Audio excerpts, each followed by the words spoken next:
Somewhere behind you is a younger version of you who told the truth with the only words she had, and you have been quietly ashamed of her ever since.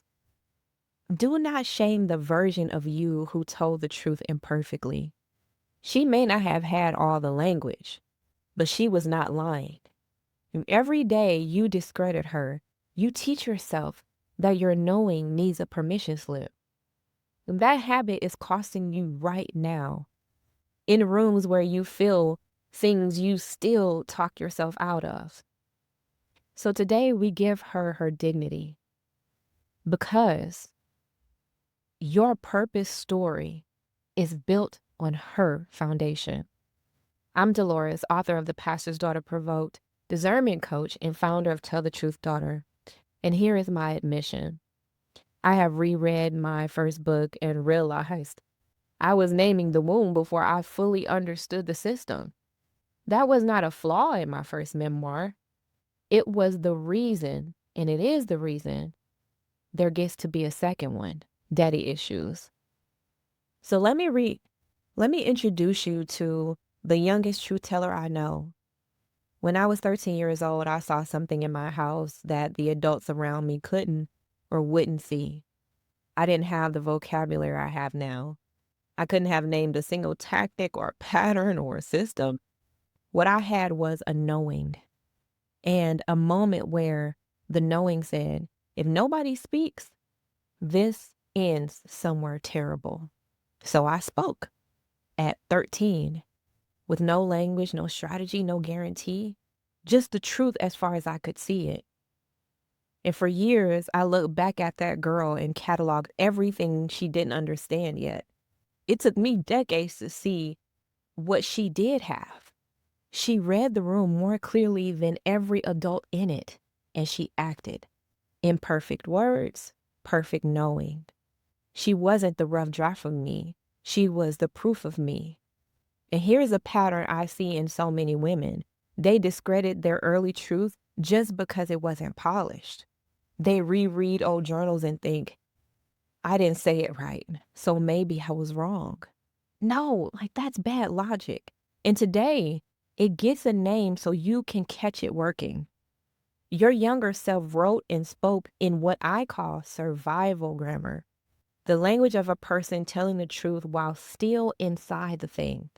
Survival grammar is fragmented, it hedges, it softens. It says, I'm probably overreacting in the middle of reporting something real, not because the truth was uncertain, because the teller wasn't safe. You do not fact check a woman's grammar while the house is on fire. You honor that she made the call. And here is the thing that nobody tells you about growth. There is a difference between changing the truth and gaining language. And people who benefited from your confusion will try to blur those on purpose. Changing the truth means altering what happened. Gaining language means you can finally explain what happened with more clarity. And that is not revision, that is purpose maturing. And that's exactly the relationship between my two books. The Provoked memoir said what I could see then in survival grammar. And honestly, the purpose memoir, Daddy Issues, says what I can see now. Same honesty, stronger language. Growth doesn't make your old truth false. Sometimes it means your old truth was incomplete and now you're ready to complete it. Incomplete does not mean dishonest. It means there is a next book in you. Some of you kept the journals. So go back tonight and read one entry. Not as a critic, as a translator. Underneath the survival grammar, notice how much she already knew. Some of you told somebody years ago and got dismissed, and you've treated that dismissal as evidence ever since. It was never evidence about your truth. It was evidence about your audience. And somebody's bracing on this one. If I say I understand it differently now, they'll say I'm making it up. But hear me, her story keeps changing is what people say when your language catches up to their behavior. Let them. Your job was never to stay inarticulate so they can stay comfortable. So write this down. Your provoked truth was the seed. Your purpose truth is the harvest. Let me say that again. Your provoked truth was the seed. Your purposed truth is the harvest. And here's what I want you to ask yourself. What did I know then that I am finally ready to name and write clearly now? That question is exactly what the free Daddy Issues Discernment Guide helps you answer. So download it. The link is right there in the description, or comment guide and I'll send it to your DMs and complete it. It helps you gather what you knew, what you felt, and what you survived, and put in today's stronger language.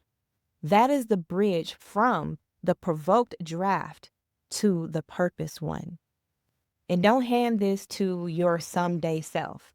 She's been holding things for you long enough. Download the guide, complete it. Now, if this gave you permission, then comment Seed Then Harvest. And in the next video, the trap that catches the strongest women in the audience, the pretty story. Because some of you aren't struggling to write at all. You're struggling to stop performing. And there is a difference you cannot unsee once I show you. And remember, you are important to me. I need you to survive. Bye-bye for now.